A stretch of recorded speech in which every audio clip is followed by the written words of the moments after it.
is a presentation of HBO Sports.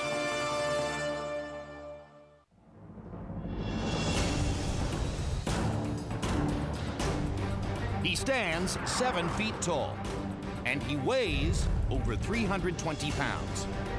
In the era of supersized heavyweights, Nikolai Valuev rises high above the crowd. 10 months ago, he used more than just his stature to grab the attention of the boxing world when he decisioned Jean Ruiz to win a heavyweight title. Undefeated in 44 fights, the massive Russian now brings his act to the United States, seeking to further enhance his championship credentials. Standing in Valuev's way, 6 foot 3 inch, 220-pound American Monte Barrett. American television debut of Russia's first ever heavyweight title. World Championship Boxing returns next.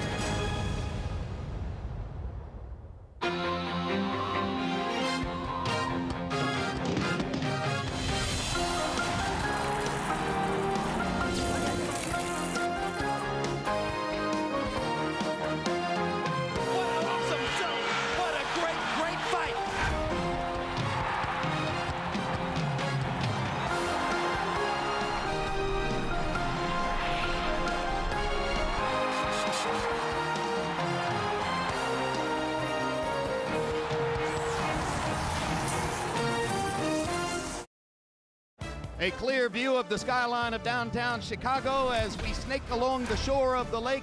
HBO high definition, about to show you your first look at towering Russian heavyweight, the high rise of the division, Nikolai Valuev, going against Monte Barrett, whom he outweighs by 106 pounds in defense of his heavyweight title.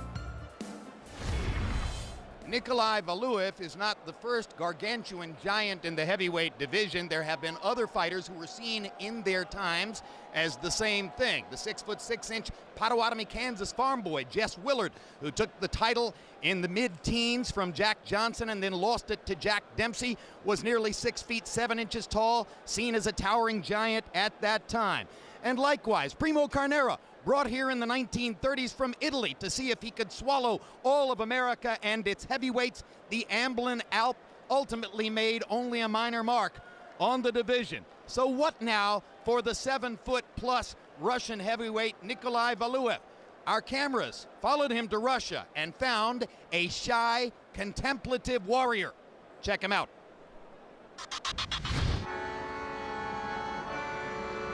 If it were entirely up to Nikolai Valuev, no one from mass media would make the 1 hour drive east from Berlin to subject him to an interview. No, I don't like it. Useless chatter. 3 weeks ago, he was tucked away in Kainbaum, a former East German Olympic athlete factory. This is the heavy bag on which Valuev wails away. This is the medicine ball he throws across the gym. But he doesn't let cameras see any of that. As a rule, I prohibit any video recordings of my training by the media. But he allowed us to shoot him hitting mitts on a soccer field, and even a few minutes in the ring with his trainer. And then, slowly, he began to explain his extraordinary life. It's unlikely you could briefly tell the story of my life, because my life has been so eventful, and I'm already 33 years old. But I suppose you could try.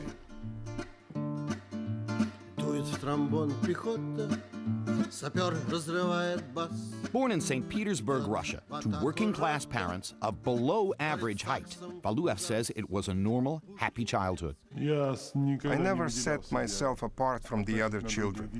It was just that I was taller than them.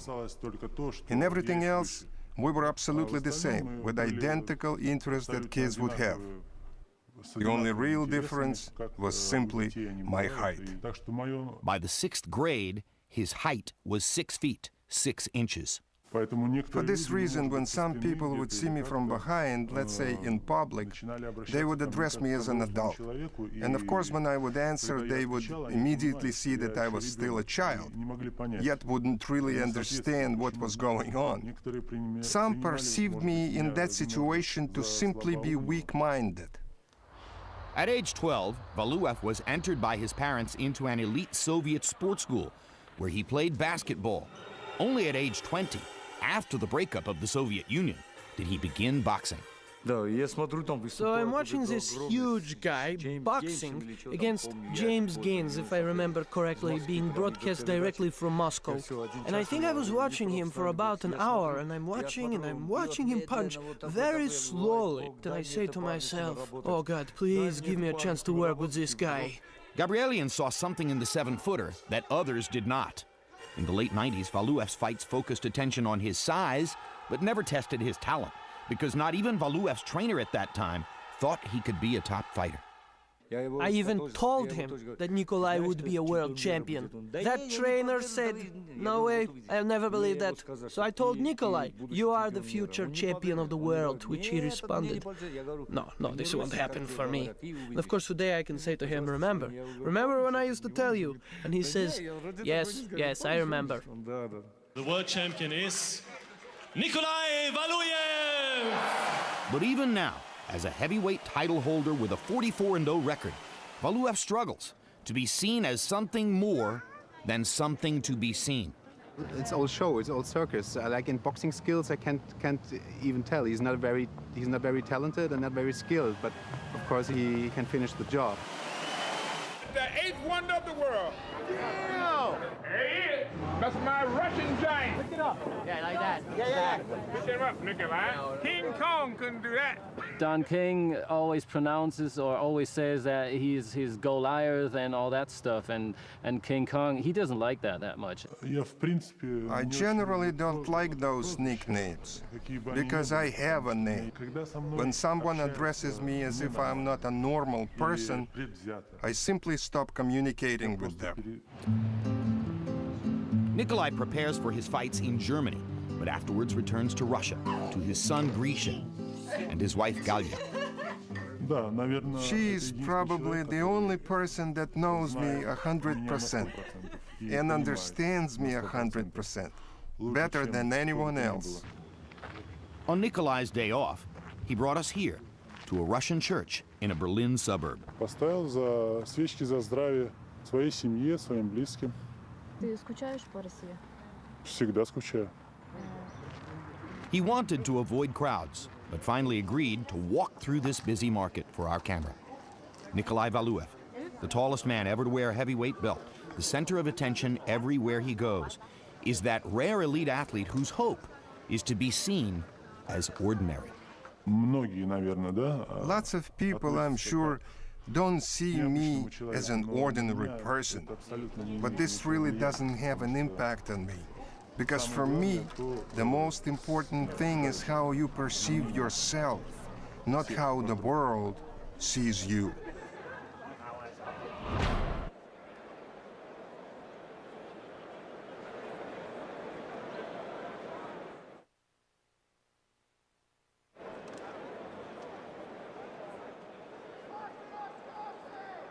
My microphone has a difficulty. No, now I can hear that it's come back. Let me repeat. Floyd Mayweather Jr. could not hear our signal out in Las Vegas. Therefore, no live interview at this moment with Floyd. We hope to bring it to you after the main event. Larry Merchant, coming off the Valuev feature. For inquiring minds, it's a simple question. Can he fight? Can he be a dominant heavyweight? If he can fight a little, given his size, maybe that's a lot. But he seems somehow to limit himself by his desire to seem normal. Just a normal giant, a guy as big as a Russian bear. That's how he wants to be not seen, not as a giant, as a man of skills. He seemed to subscribe to Shakespeare's line that it's excellent to have a giant's strength, but it's tyrannous to use the strength of a giant. To be effective, Jim, he's going to have to be more than a giant jabber, which he has been in his recent fights. Maybe having a title will unloose him.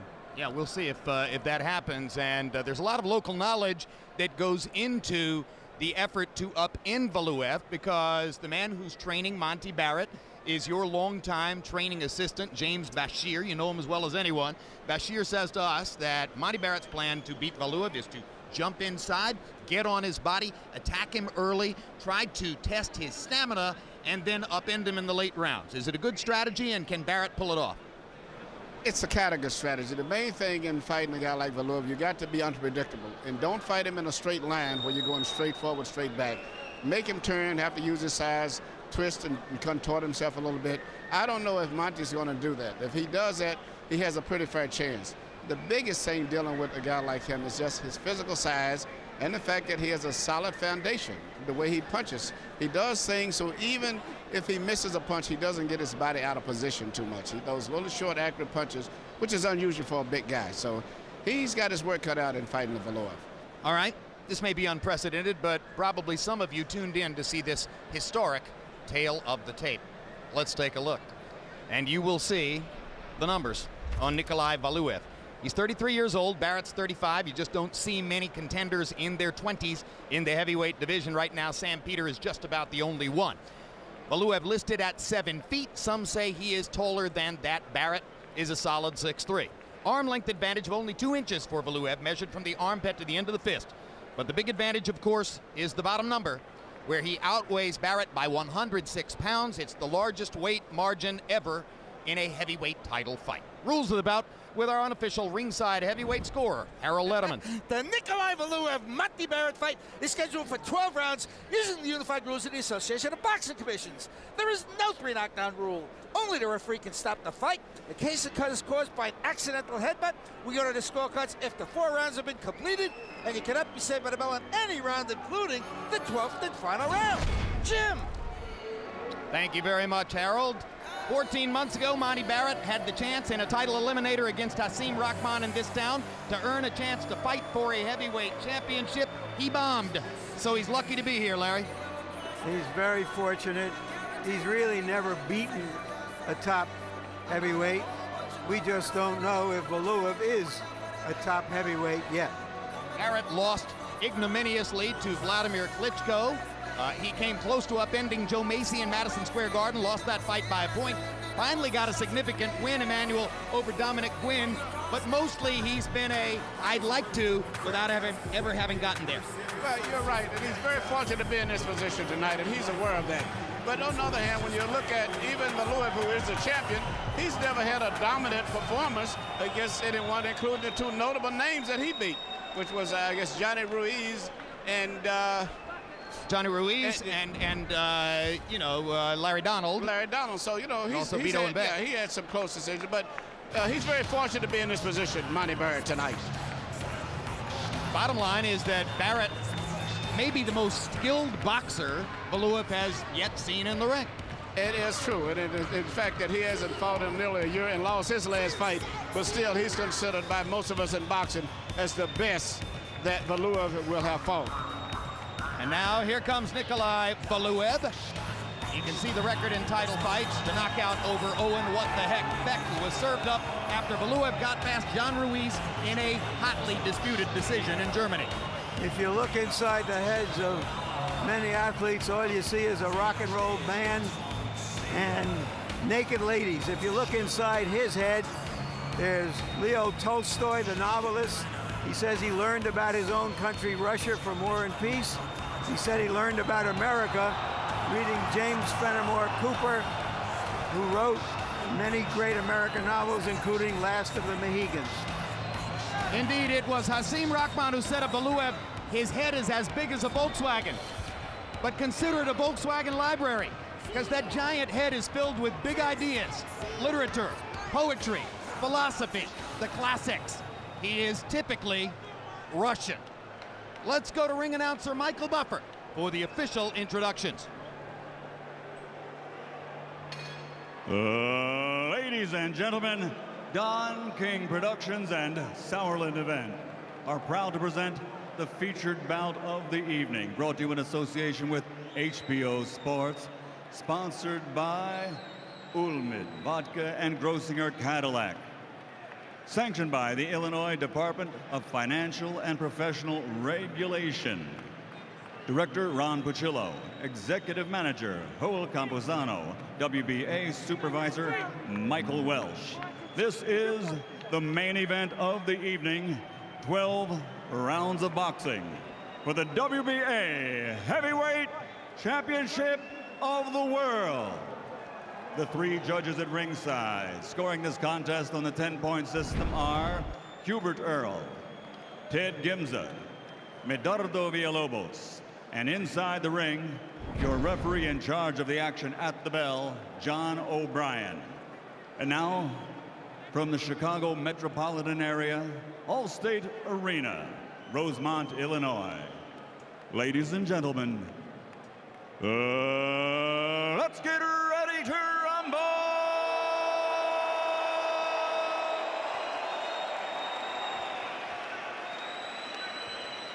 Fighting out of the red corner, wearing red with blue and white.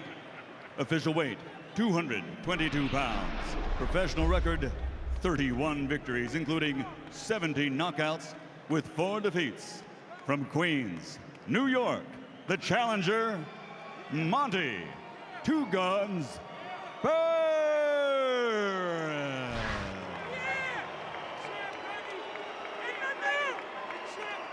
And fighting out of the blue corner, wearing dark blue, official weight 328 pounds. He has a perfect professional record, 44 bouts, 44 victories, including 32 knockouts, with 25 of those KOs coming in 3 rounds or less. From St. Petersburg, Russia, the reigning, defending, undefeated WBA heavyweight champion of the world, the Russian giant, Nikolai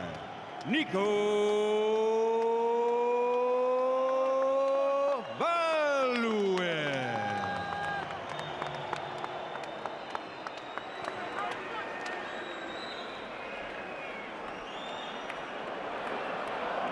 Boxers, you've already received your instruction in the dressing room.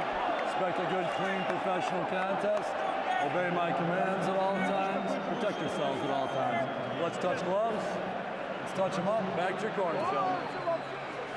In this city of big shoulders, as it is known, can this big-shouldered giant lift the heavyweight division onto them?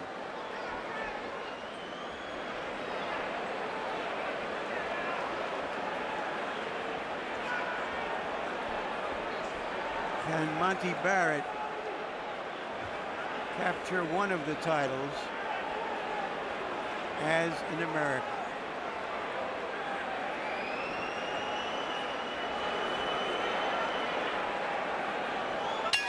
Yesterday, Larry Merchant asked Monte Barrett, "Are you hungry for this fight?" Barrett said, "Hungry? I'm past starving. I'm near dead. I have no choice but to win." He has the right mental attitude coming into this fight. I give him credit for that.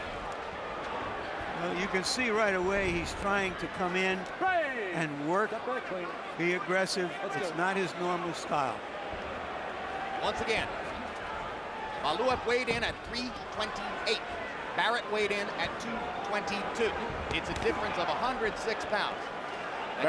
John Ruiz was dramatically outweighed as well, but outlanded Valuev in power shots, and Barrett just landed the first big power shot of the fight and seems momentarily to stun Valuev with a right hand. Monte Barrett firing away, lands a big left hook. He got away with a knockdown. His glove touched the canvas.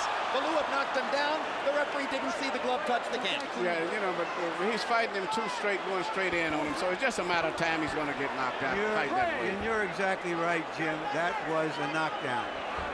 Barrett's already been down. His glove touched the canvas, but the referee did not see it. Now Valuev simply throws him down. Stay here, stay here. Let's go. Many in the crowd on their feet. Barrett is trying to do a Dempsey to Willard, trying to overwhelm the bigger man with activity and speed. July 4, 1919, Toledo, Ohio. Jack Dempsey in the first round against Jess Willard. Knocked out 5 of his teeth, broke 3 of his ribs in one of the most vicious assaults ever. Dempsey was outweighed 60 pounds. This is different, 106 pounds. Yeah, but Barrett is just going straight back and even coming in with his arms wide open, no defense. It's just a matter of time he's going to get knocked out. He's not a bit of a wrestling match there. He's not attacking him from angles or anything. He's not doing what James Bashir wanted him to do. He's flinging himself at the Giant. It appears that Valuev's punches don't have to land flush to move Barrett. 328 pounds. They don't even have to land on just graze you, and that's enough to knock you down. Looking at him in the ring now, in a face-to-face perspective for the first time, Emmanuel, he would dwarf even Vladimir Klitschko. Vladimir is 6'7", and he would even be taller than him, but Vladimir still ever be the biggest guy that he'd ever fought himself. And probably with the quickest jab. Hard right hand by Valuev. Barrett reaches in and grabs. Stay off his head. And Vladimir has fought 7 foot tall, this is in Russia when he was in the amateurs. There's an uppercut for Valuev, well-chosen punch. And he's right there to be hit.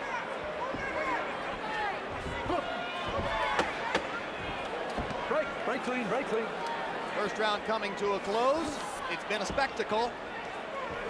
And once again, Monte Barrett is lucky that he is not already the victim of a knockdown in the fight. As we go to Valuev's corner where they speak Russian, our interpreter is Mark Leibovich.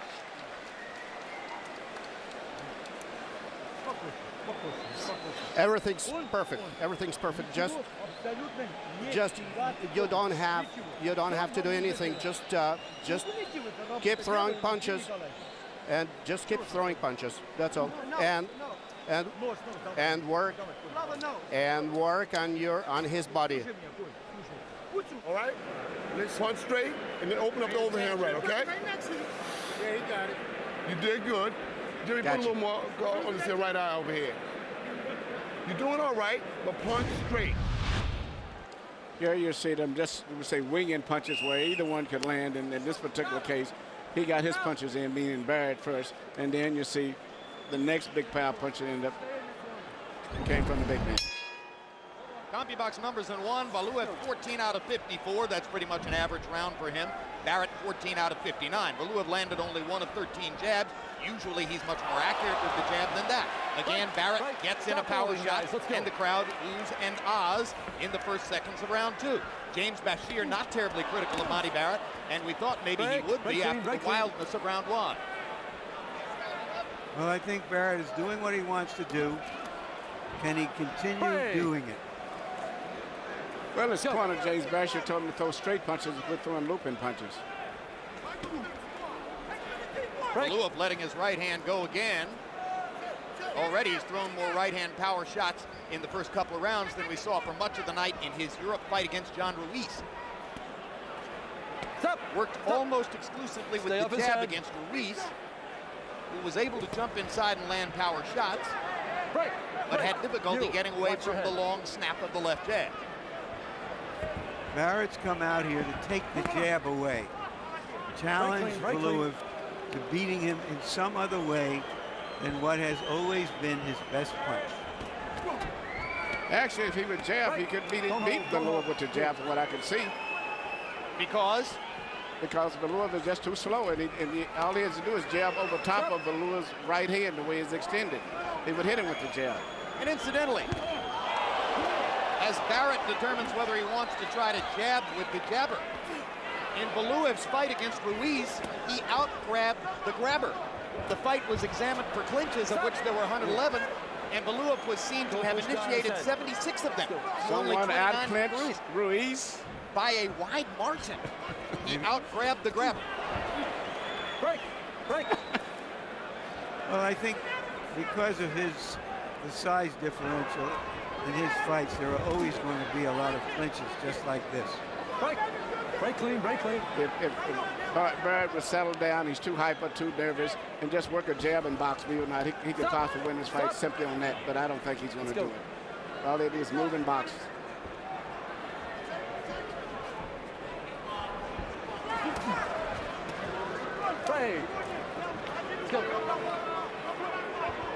It's hard to imagine Valuev getting very tired at this work rate. Of course, maybe this work rate's pretty good for a man of his size. I mean, I love Larry's opening line. If he can fight a little, does that mean it's a lot? Right away, You're hearing that nobody loves a Goliath. Will Chamberlain's famous line as the crowd starts to chant for Barrett. Time!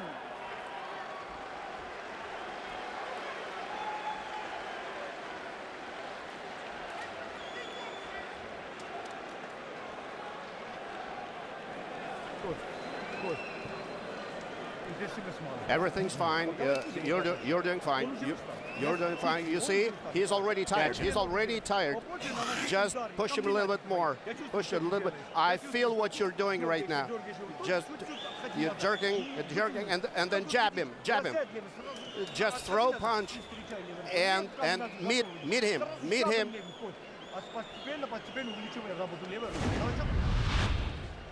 Here you see the wild overhand rights that Barrett is throwing, but still a lot of those are making some barely contact, but they're still landing somewhat. Incidentally, Monte Barrett, should have pointed out before now, Monte Barrett fighting with pink gloves on in honor of Breast Cancer Awareness Month. A very warm and very laudable gesture toward breast cancer awareness in this country. Good for Monte. Stop! Stop! You, watch your head. Let's go.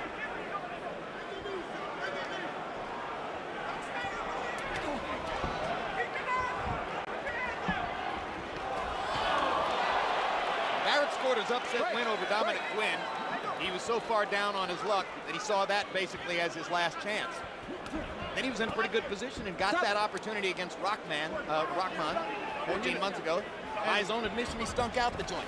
And you know what, I'm looking at this fight. He has a chance to score upset tonight if he would fight properly, because the Valuev looks very vulnerable to me for almost anything. But you know, he's fighting just the wrong way, coming straight in, bending over where he's going to get hit on the back of the head, and up where sooner or later he's going to get tired and get knocked out. There he stuck a jab, and he stuck another jab, Manny. Maybe he's beginning to think what you're thinking, that he could outbox the Giant if he stays in his envelope. Break!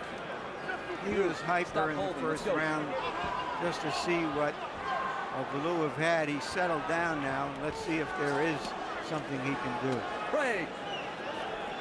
So far, what we're getting a 1-2 clinch. 1-2 clinch. Those right hands on the side of his head, even though he's going underneath them, they wear you out because they're coming over top and they're going to drain him eventually.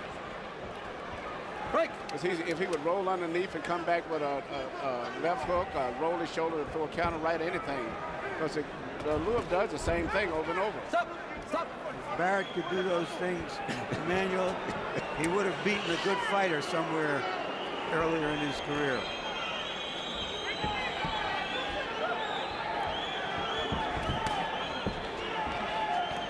Stop! Stop! Too much holding, guys.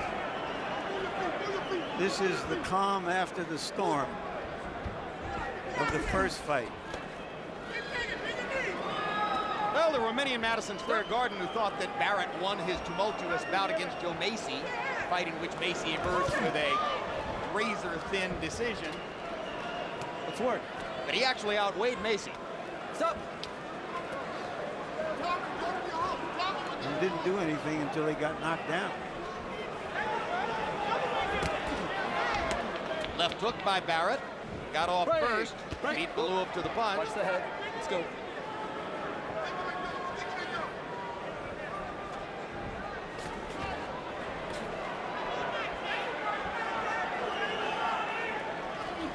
Valuev still hasn't gotten his jab going the way he does in most fights. Now they trade right hands at close range, and Barrett lands a left hook. You saw there that when Nikolai Valuev throws a power punch, he can be countered because he winds up off balance, and that's what Barrett saw. Friday, October 27, catch the premiere of Countdown to Baldomir Mayweather, a documentary-style look into both camps as they prepare to face off for Baldomir's welterweight title November 4 on HBO pay-per-view. Lot of shakes. Keep moving to your right side. Punch straight. When he tries to defend against that punch to the body, go over the top. Time the right hand. Trying to throw a right hand underneath you, time it with your left hook. You understand? He goes to throw the right hand underneath you, time it with the left hook. You got me? Barrett is just winging desperation punches, but still he's been effective in landing those. Saw there, Valuev missed a big right hand. Barrett hit him with a right, came back with a left, almost landed another right hand. Average jabs per round, Valuev 3 out of 16, Barrett 3 out of 17. They're dead even there. They both landed 40 punches by CompuBox count in the first 3 rounds. The numbers could scarcely be more even. Harold, how do you have it so far? Okay, Jim, 2 rounds to 1, 29-28, Nikolai Valuev. Jim, I thought that Nikolai won that first round when he hurt Monte Barrett. Monte didn't do a heck of a lot in the second round, but Monte Barrett winged that right hand over the top, and Nikolai didn't do a darn thing in round 3. So I thought Gagan in the third round to Monte Barrett. 2-1, Valuev. Barrett was batted by a left hook here about 20 seconds ago. Now there's the left hook for Barrett, lands solidly, and he gets in a right before Valuev pushes him away. Right now, Barrett is landing the more effective punches, and he does it again. Just missed with the left, lands a right. Valuev blocks the second one. Barrett says, "I'll try it one more time." Turning out to be a street brawl between a big guy and a smaller guy, and that's all it is at this stage. No boxing, no techniques. Yeah, it looks like the doorman is trying to keep some interloper out of the club. There's the jab again. It looks like a battle between a Mastiff and a smallish pit bull. And Barrett is not by nature a pit bull, but he's trying to be one tonight. Break. You coming in with your head too low. Let's go.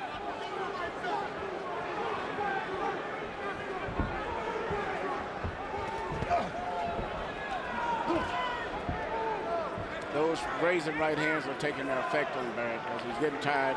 Plus, those punches they're pushing the weight, and he's becoming more predictable to land up for a right hand now. In any sport, you see it over and over and over. Small can handle big, sometimes for 2/3 or 3/4 of the competition. But ultimately, small will tire faster than big. And that's what's happening. Plus, I think he was very hyper, too. That didn't happen at all. Valuev got in a solid right and a winging left. Barrett landed one punch in the exchange. Which tells me he's not really a devastating puncher as big as he is. He's landed enough blows to the side of the head and somewhere where he should have been able to have seriously knocked down Monte Barrett by now if he had any real punching power. I agree. Having watched his tapes of Ruiz and Donald and even the Owen Beck fight, I do not believe Valuev was a big puncher. But I believe he's usually a better jabber than we've seen tonight. Now he begins to stick that jab in Barrett's face and try to follow it with the right hand over the top. And there is a tremendous danger of getting hit on the back of the head. Yes.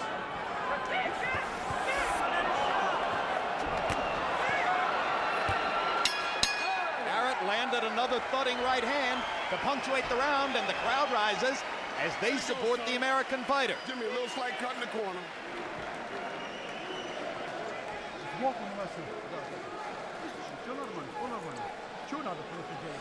Okay, hit him from the right. Hit him from the right, and stay calm, stay put. You have to hit him left, left, right, right, left, left, right, right. I don't see any combinations when you're doing this. So try to alternate left, left, right, right. You see, I depend on you. I depend on you. Just do what you can. Yes, be smart. Breathe again. Use your legs more. Stay over to the right side. You got me? Stay to that right side. Let's go, guys. Come on, guys. Let's go. Let's go, baby. Let's go. For some reason, I find myself thinking of Andre the Giant, the wrestler who was about 7'4" and 350. Yeah. And he fought an exhibition with a big heavyweight, Chuck Wepner. And what he did was he picked Wepner up and threw him into the crowd.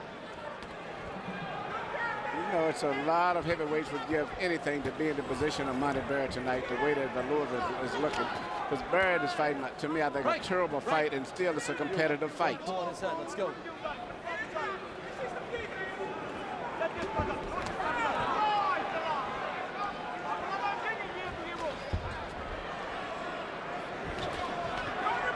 Break.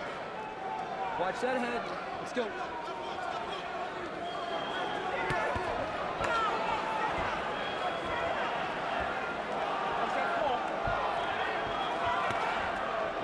has slowed down considerably.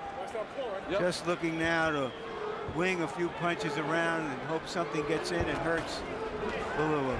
And as the action slows, it leaves us time for ringside request. You can log on to hbo.com/boxing and file a request for a question to be forwarded to Emmanuel Stewart, Larry Merchant, or Jim Lampley. And question number one tonight to you, Emmanuel. There are so many rumors about you training so many guys in this sport. That's all I can say. Regarding Tommy Morrison's comeback, a viewer asks, any chance of you training him? I would not have the time. I'm right now preoccupied with Vladimir Klitschko. That Vladimir is a handful. You have to start at 6 in the morning with him, and you may not finish up to 8 at night because he likes to train 2-3 times a day, watch fight films, talk boxing. So that's my schedule. So you believe in Vladimir, you train the #1 heavyweight in the world. You also have a heavyweight prospect named Jonathan Banks, correct? Yes, so Jonathan is a cruiserweight, NABO cruiserweight champion. He's a very good prospect. Let's go.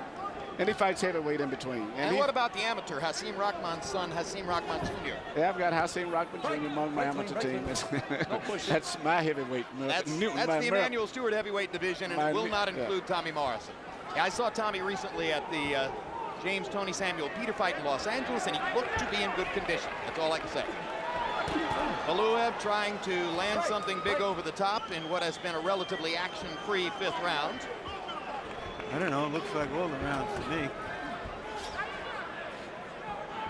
Well, I think the action has slowed somewhat since the frenzy of the first couple of rounds, Larry. Well, it looks like they're fighting in amber. Stop!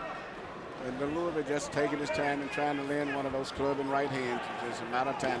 There it is. And that's what he's trying to land. And then when he landed it, he still didn't knock him out and knock him down. Thudding right hand landed flush over the top. Barrett took it, although he was momentarily bent by it. Break clean. Now he takes a right hand to the body. Monte's clearly in pretty good shape. Wails away at Valuev with a right hand to the body of his own.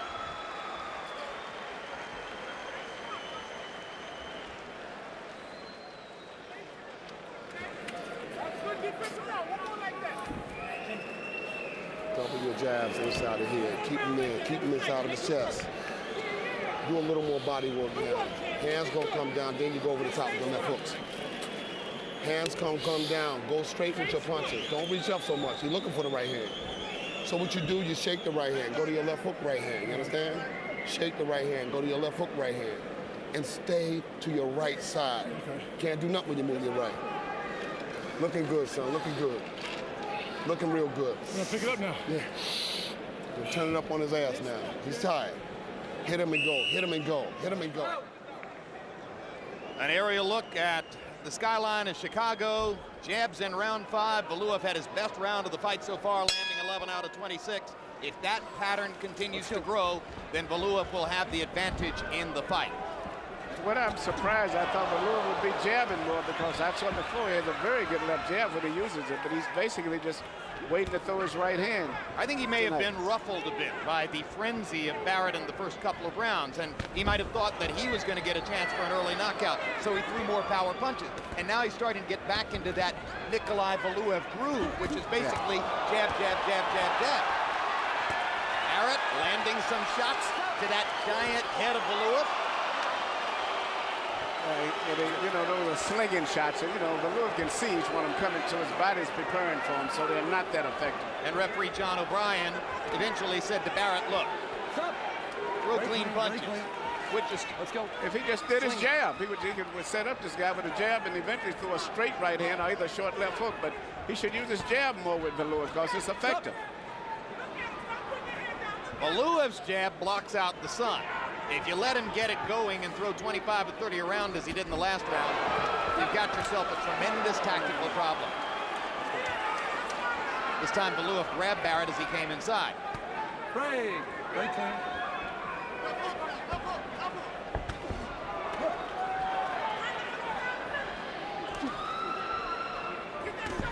And for the first time, a look of something like discouragement seems to creep into the face of Monte Barrett. Valuev sticks the jab. Barrett rips him with a left hook. But one thing, Monte Barrett has gotten comfortable with the size difference. I think it's not intimidating to now. He's gotten very comfortable with it. Feels very, comfortable in the whole situation. But the size is not that intimidating to him, I don't think, as it was in the beginning. No, the jab is the problem now. The jab is landing and pushing him back. Watch that head. He's tired maybe, but I don't think he has the fear that much, and he's beginning to feel that he can hit Valuev when he wants to, for the most part, himself now. They trade shots again at close range. Barrett landed solidly, so did Valuev. Those right hands on the side of the head and the shoulders is taking an effect on him. There's another right hand for Valuev. There's another left hook for Barrett. Break clean, break clean. Valuev's accuracy is rising as the fight goes on. There's a good left to the body. That was a well-chosen cleanup left hook. He's just taking his time, biding his time right now. He's not ruffled by Barrett at all. I was surprised to see that good left hook. He didn't show that against John Ruiz. Pull that jab back, pull it back.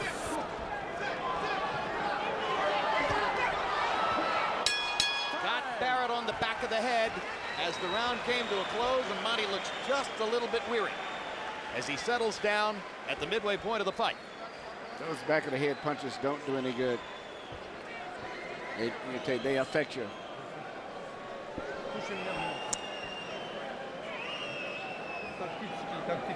Well, use the tactics. Use the tactics. Be smart. Be smart. Could you keep it? Okay. Try to use the tactics.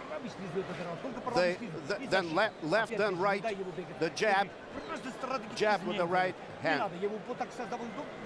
Just win this thing big time. We got him here. Yeah? Yes. Yeah, we got him, baby. Yes. We got him. Combination punches now. Combinations.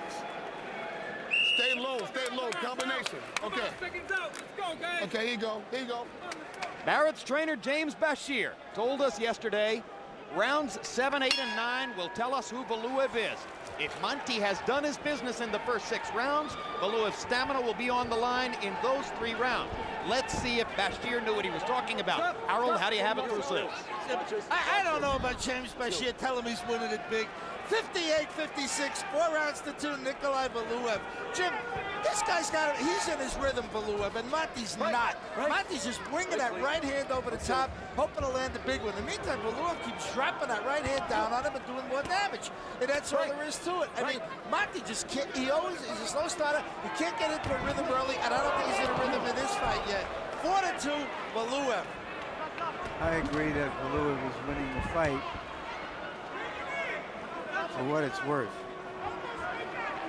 Well, Larry, do you think, and this is a viewer request question, do you think we'll have an undisputed heavyweight champion anytime soon? I don't know that we'll have an undisputed champion anytime soon, but I think within a year or so, we'll have a recognized champion. Somebody will emerge who will be recognized as the best of the bunch.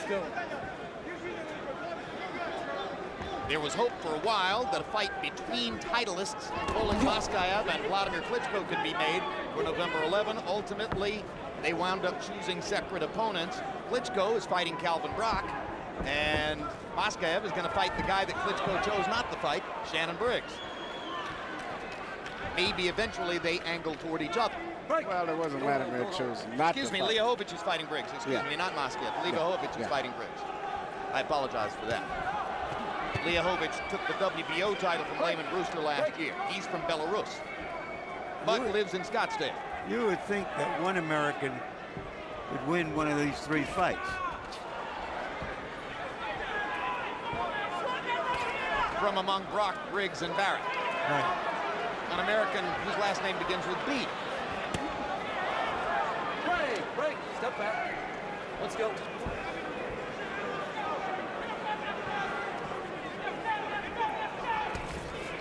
Break.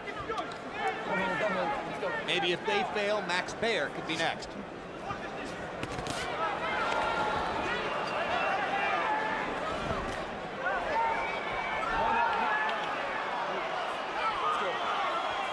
Referee John O'Brien doesn't like Valuev just blocking Barrett across the ring. Now Valuev begins to let his hands go a little more as he thinks he's got Barrett going. Yeah, this is the fatigue factor, and those right hands on the side of the head are taking that effect sooner or later. Barrett is hurt and tired. Let's go.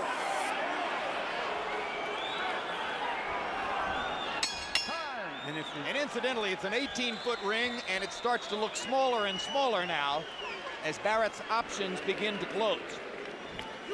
Give me the water. Give me the water. Give me the water. Give me the water. Get over this bucket. Come on, get over the bucket.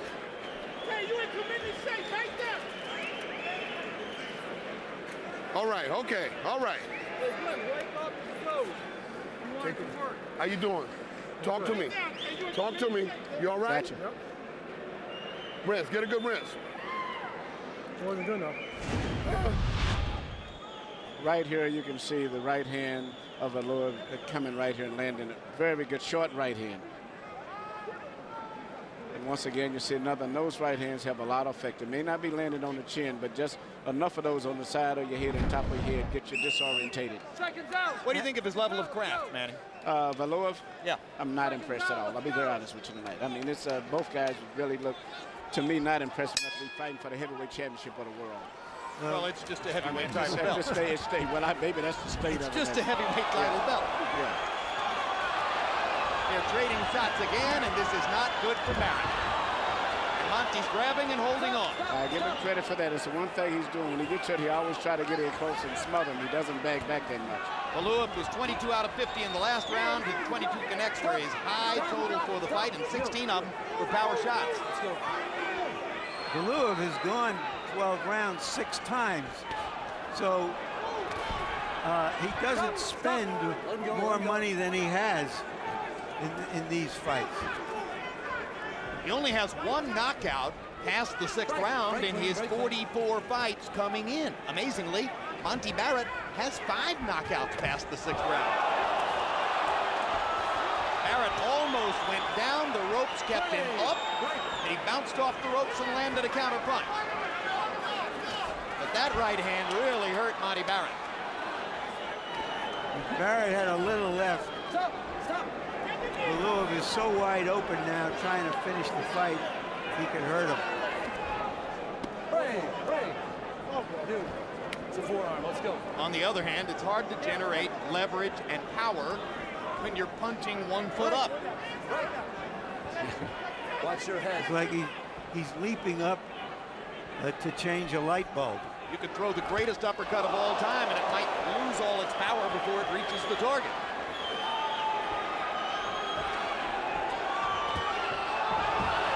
Monte goes down, seemingly as much from exhaustion as from contact. Accumulation of the weight, the exhaustion. That's why he doesn't like the knockdown call. Well, he was off balance, but he's the one who put himself off balance. Break.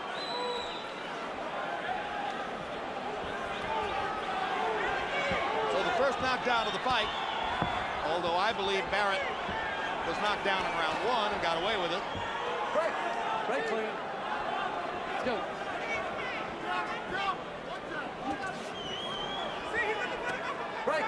That momentarily settles the issue of whether Monte could really have a viable shot of winning a decision, or it seems it would appear to.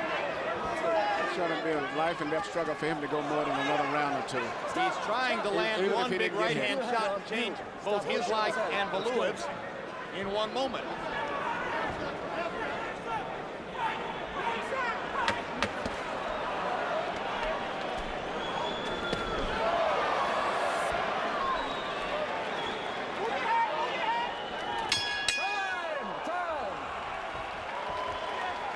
So the first knockdown of the fight takes place in round 8 as Monte Barrett tastes the canvas.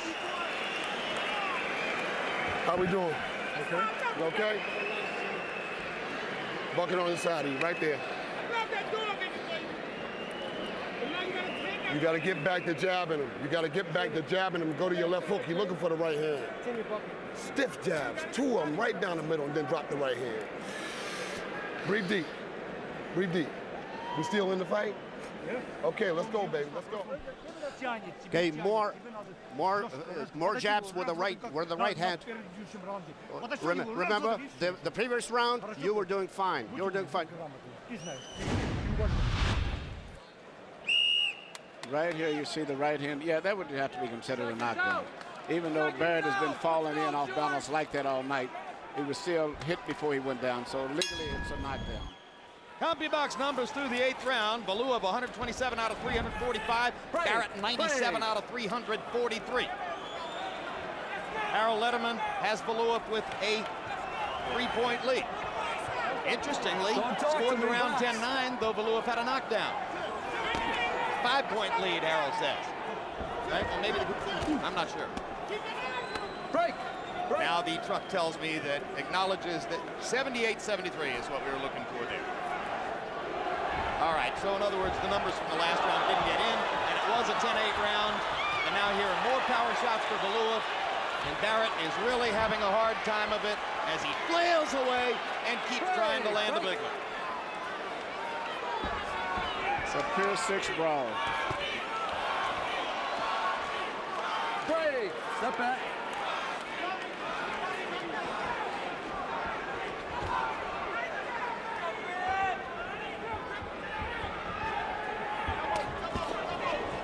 Barrett's like a 6'6" forward who's been jumping over a 7-footer all night to get rebounds, and now has no legs left.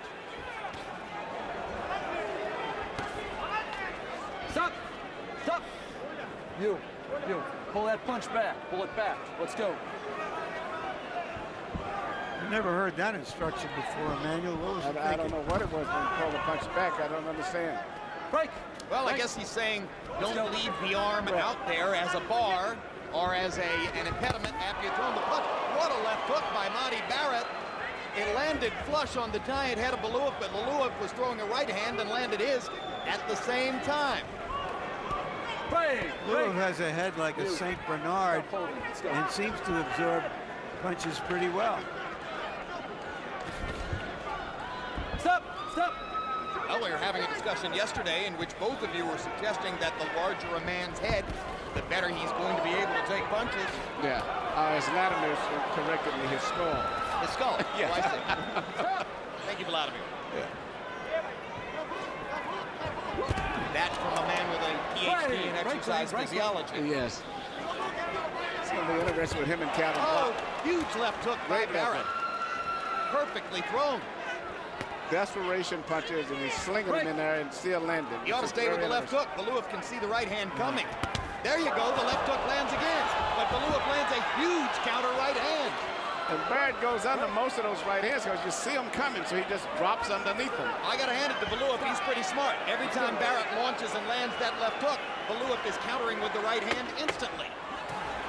Valuev does the same thing over and over. If that was a Joe Frazier type guy, Barrett would make a little weave and come up with a left hook.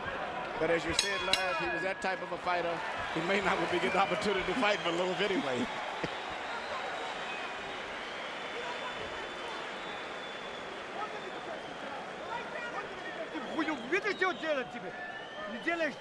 So you are not doing what I'm saying. You're not doing what I'm saying. Why are you dancing? Why are you going back? Don't jump back. Just Let's bring it out of him. All right? Did a good job thus far, straight punching. That left hook is in there now, you understand? Feint the body to go over the top of the left hook. Here we see Valuev land a very good right hand here. With full power. And Barrett just coming back with punches out of the blue and still landing. Here a good left hook. Valuev throwing his right hand, but throwing it too slow, and instead Barrett came inside of the punch. Here you see just accumulation of punches and probably just a physical strength. Let's go. Valuev shakes his arms to get a little bit of the tension out, and then unloads a big right hand shot over the top. Let's go. Valuev is so predictable with this steadily throwing the same thing over and over and over. If Barrett would just settle down and think and do anything to counter that, he would be very effective. If you don't have, fast twitch muscles, it's hard to deliver that kind of quick knockout punch. It's Harold, all strength. Harold, how do you have it through 9? Okay, Jim. 87-83, 6 rounds to 3, Nikolai Valuev. Jim, you got to give him an extra point in round 8 because he knocked Monte Barrett off his feet. And I got to tell you what this thing was with the referee. There are a lot of referees in the world that don't let a guy measure his opponent, okay? And that was what John O'Brien objected to. He didn't want Nikolai Valuev measuring Monte Barrett, leaving the left arm outstretched, you know, sort of holding him off with the left arm. Now, my call is it's perfectly legal as long as you keep the boxing glove closed, but a lot of referees object to it. It's a good thing for Lennox Lewis that John O'Brien never refereed one of his fights. Especially when he fought short guys. But anyway, he doesn't understand English that well anyway, so whatever the referee said, I don't think it upset him too much. That's right. We ought to give Barrett credit for making the best fight he can. In terms of that, I would give him an A+. He's doing a great job considering the conditions and everything, even though he's doing it the hard way. Incidentally, Valuev is that rare, intelligent, relatively educated Russian who doesn't speak English. He speaks some German, but no English, and that, frankly, is unusual. Back in the day of the Soviet Union, that might not have happened. And I don't know if he's interested in trying to learn to speak English. Seems to be very happy with his Russian and German life. Seems to be happy with much of his life, other than the publicity responsibilities of his boxing career, which definitely aren't his favorite thing. You know, just 2 years ago, when he was being treated as a kind of carnival act, he was living in a one-room apartment with his wife and child 2 years ago. Looks to me like a one-room apartment wouldn't be big enough for him. And amazingly, his professional boxing career has already lasted 14+ years. So in other words, he was 12 years into his pro career living in that one-room apartment. Barrett is really hurt now. Blood coming from his mouth, swelling around both eyes. He's hoping to land the David slingshot shot to the forehead of Valuev. He's fighting a very courageous fight. Chop, chop, chop by Barrett. But the tall tree just keeps ambling by.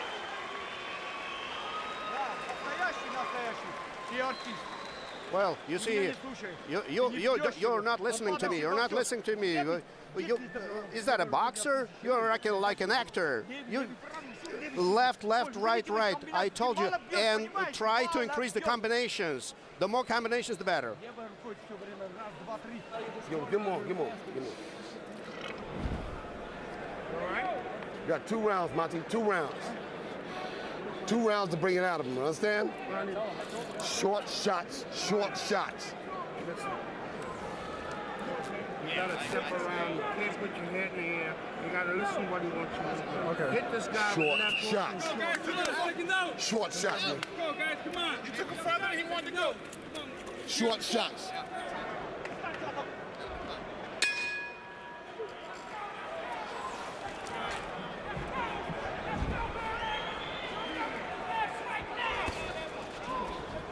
Earle Letterman gave the last round to Valuev. Now with a commanding lead on the Letterman scorecard. Midway through round 1, it looked as though the fight was going to go only a few minutes. Now we're looking at what is likely a 12-round fight. I'm very surprised that the fighters went this long. And it tells me quite a few things. One, Monte Barrett has got a lot of guts. And that also Valuev doesn't have that much punching power. Because he's been landing punches. And it's just a accumulation of other factors, but not his punching power, that has Monte Barrett in this situation that he's in now. And once again, the referee, John O'Brien, says that's not a knockdown. Barrett just went down from fatigue, but oh, that right hand should do it. Barrett comes under the ropes on the knockdown, and let's see how much courage he's got left. He deserves a ton of credit for the bravery he's shown in fighting his way to this point in the fight. Let's go. And he's going to keep going. And let's hope he doesn't get hurt. Break. Monte, 2 guns. Barrett is outgunned now and in jeopardy against the big man. And you just hope he does not become a stationary target. And that uppercut may be enough to bring an end to it as an exhausted Barrett pulls himself up again. 2 knockdowns in this round. 3 overall in the fight. Valuev prohibitively ahead on the scorecards, or so it would appear. There's no reason why Barrett needs to go through this again.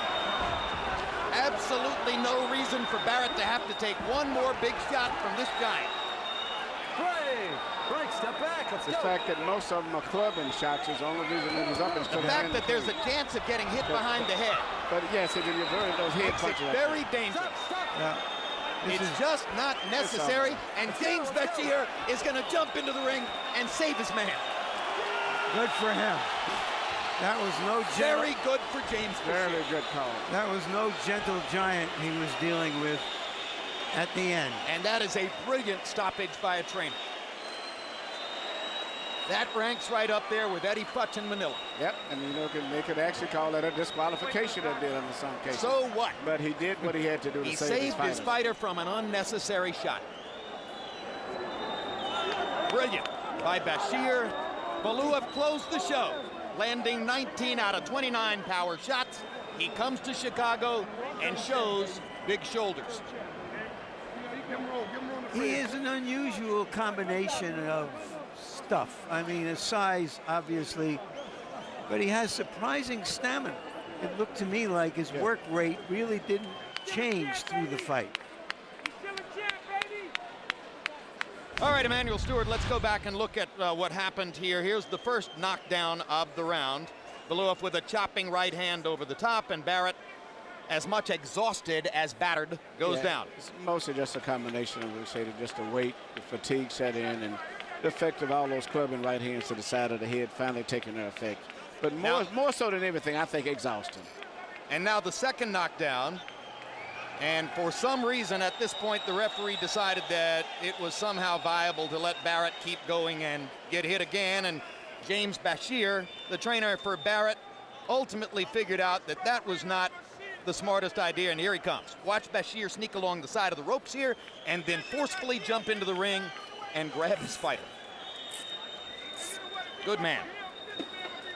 Emanuel Stewart's longtime assistant trainer, works very devotedly with Vladimir Klitschko. Said before the fight, if Monty somehow upsets Valuev and was ever in line to fight Klitschko, I would have to recuse myself from the fight, not be a part of it. He's a tremendously honorable guy.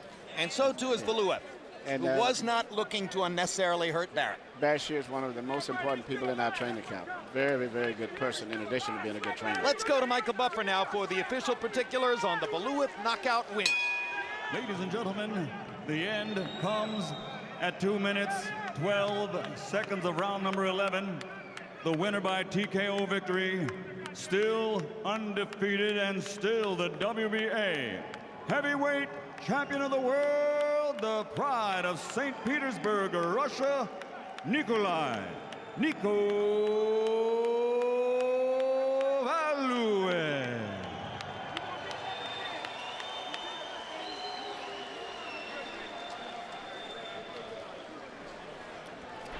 So Valuev remains unbeaten. No blemishes on the record, which has brought him a heavyweight title. CompuBox numbers find Valuev ultimately landing 59 more, throwing 19 more, landing at a significantly higher connect percentage, 40%, not bad. Power shots, not really Valuev's game coming in, but he outpowered Barrett, landing 126, which is a difference of 38 punches, throwing 2 more, and landing at the higher connect percentage, 45% of your power shots, not bad. Larry Merchant stands by with Nikolai Valuev in the ring. Thank you very much, Jim. Congratulations, Nikolai. You've now beaten 4 Americans in a row. Give us your feeling about this fight.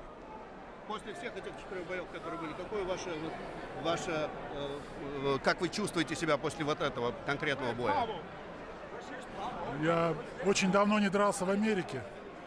И получилось так, что как будто все заново. Публика, новый зал.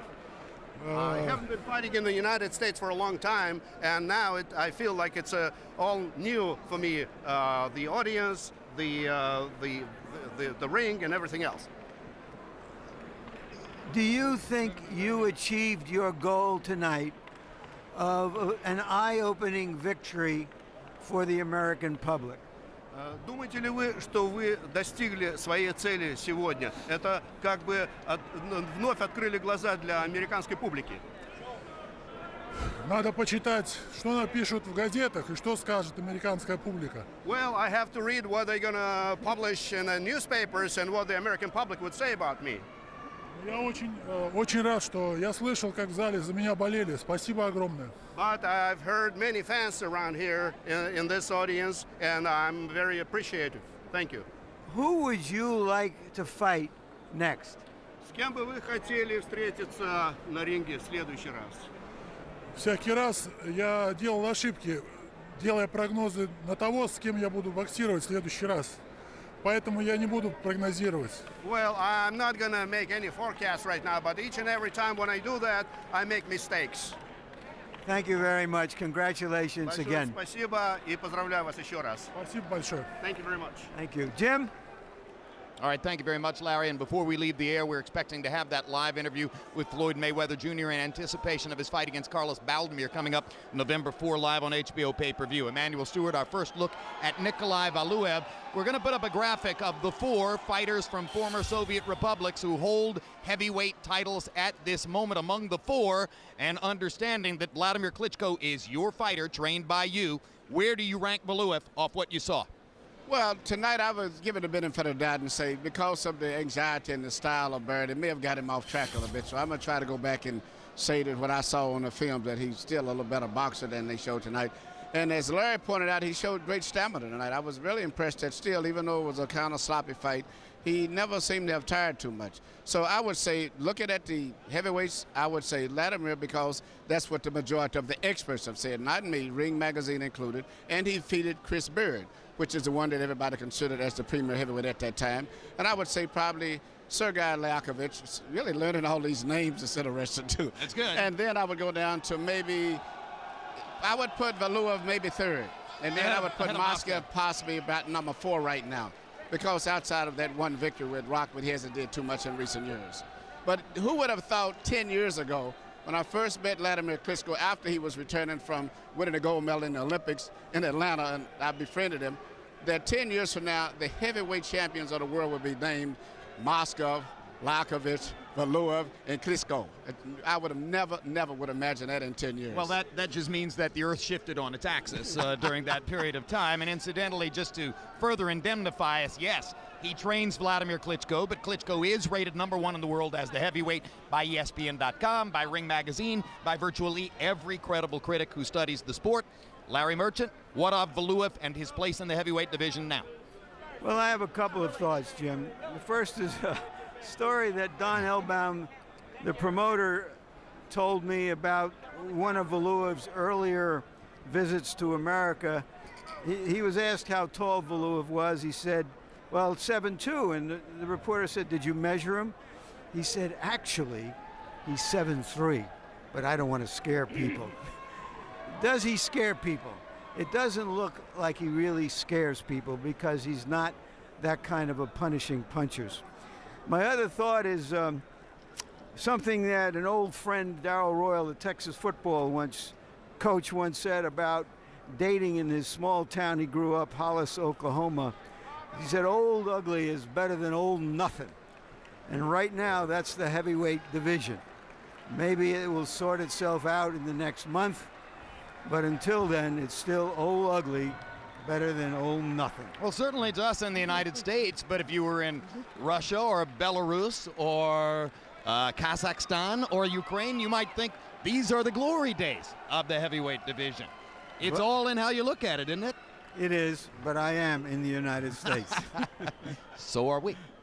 Meanwhile, also in the United States, and joining us now live, I think, from Las Vegas, Nevada. We were not able to connect with him directly during the period between fights, but there he is, pretty boy Floyd Mayweather Jr., the #1 pound-for-pound fighter in the world, who gets his crack at the welterweight championship November 4 against Carlos Baldomir. And Floyd, I got to start you off by asking, what did you think of the Russian giant He was impressive. To be a guy that big, he threw a lot of punches. To be a guy that big, he threw a lot of punches. And did you happen to Yeah. see the sensational light heavyweight bout between Paul Briggs and Tomas Adamek that preceded that? That was a whale of a fight, wasn't it? Oh, man, unbelievable. They had a great fight the first fight, and the second fight was another unbelievable fight. So it was a good fight. Fun night for us. All right, Floyd, the news hit general media yesterday. Your Uncle Roger and full-time trainer is now incarcerated as the result of a conviction on a battery rap and is not going to be available to prepare you for your fight with Carlos Baldemir. So now what happens in the gym? Who becomes the trainer? Well, I just stick to my same regimen. You know, I've been working with Leonard Ellery, Rafael Garcia, just sticking to my same regimen. I mean, I can make an adjustment or I can adapt to anything. So, you know, I feel good. You know, I'm mentally and physically prepared. So, you know, November 4th, that's my big day, so I'll be ready. Is that another way of saying that the man who runs Floyd Mayweather's gym is really, at the end of the day, Floyd Mayweather, and ultimately you train yourself in a sense for what you do? Well, no, I can't say that. You know, I got to give all the credit to my uncle Roger Mayweather. But after being in this, you know, the sport 20 years, I should be able to handle myself one night. Do you have any specific concerns about missing Roger on the night of the fight? Oh, not at all. I talk to Roger all the time. He give me a lot of pointers. I mean, with the best trainer in the world, Roger Mayweather. That's why I'm 4-time world champion. You know, today. Well, there are two mutual opponents for you and Baldemir. You beat Zab Judah by a decision. He beat Zab Judah by a decision. You embarrassed and annihilated Arturo Gatti. He wound up knocking Gatti out himself. Both of you went to Atlantic City and took care of Arturo. That was you. And we're showing our viewers right now how dazzling you looked last summer of 05, as you annihilated Gatti in Atlantic City. And now we're looking at July 22 of this year as Baldemir laid punishment on Gatti and ultimately knocked him out himself. Now, I assume, Floyd, that you're going to tell me that Baldemir merely beat up the battered shell of Gatti that you had left behind. Is that your take? Well, you know, I got nothing but respect for what he done. He to fight the best fight in the world. And the fight is called Pretty Risky. I'm risking my label as being the best fight in the world, pound for pound, and he's risking his WBC title. And this guy got 60-plus fights. It's a great matchup. It's a good matchup. I know I'm an 8-1 favorite, but you know, I don't overlook no opponent. You know, I'm focused. I feel strong. Got a great camp. Team Mayweather's ready to go, and I'm ready to go. Floyd, you've moved up in weight over and over. 130, 135, 140, 147 now, and in moving up that high, you've finally reached the point where you're going to fight a guy who walks around at 185 pounds, which I think functionally makes him, on his walking around days, about a 30 pounds bigger man than you. Is that of any concern to you in the fight? Well, it's not really by how much a guy weighs. It's by your skills. You know, skills pays the bills at the end of the day. It's not by how big a guy is. It's by smarts. I mean, the less you get hit, the longer you last in the sport. And, you know, I really haven't took no punishment in the sport, so that's why, you know, I lasted 10 years in the sport and I'm still going strong. A lot of people think your toughest fight was your first fight against the vicious body puncher Jose Luis Castillo. And some say Baldemir's the same kind of fighter. Do you see a comparison there? Well, I think Castillo is a much bigger puncher than Baldemir. But I don't know what Baldemir brings to the table yet because I haven't been in there with him before. But I'm gonna be focused. I'm gonna have my A game on, and I'm gonna be the same old Floyd Mayweather. You know, flash, flamboyant, and nothing but excitement. Hey, Floyd, thanks for being with us tonight, and most especially, thanks for waiting around through the main event to do this interview at the end of the evening instead of an hour ago when you expected. We appreciate it. I appreciate it. All right, Floyd Mayweather Jr., and you will see him in that live pay-per-view bout, HBO pay-per-view, November 4. Carlos Baldemir defending the welterweight championship he won from Zab Judah and defended against Arturo Gatti against Pretty Boy Floyd, the #1 pound-for-pound fighter in the sport. Boxing After Dark travels to Manchester, England next Saturday night, where Jeff Lacey's conqueror, 168-pound champion Joe Calzaghe defends his title against Sakio Bika of Cameroon. Friday, October 27, catch the premiere of Countdown to Baldemir Mayweather, a documentary-style look at both fighters as they get ready for their welterweight championship showdown on November 4. Next on HBO, stay tuned for the premiere of Best Sex, a retrospective on the East Coast, and Walk the Line on the West Coast. And now for our entire HBO crew, I'm Jim Lampley, saying so long from Chicago, Illinois.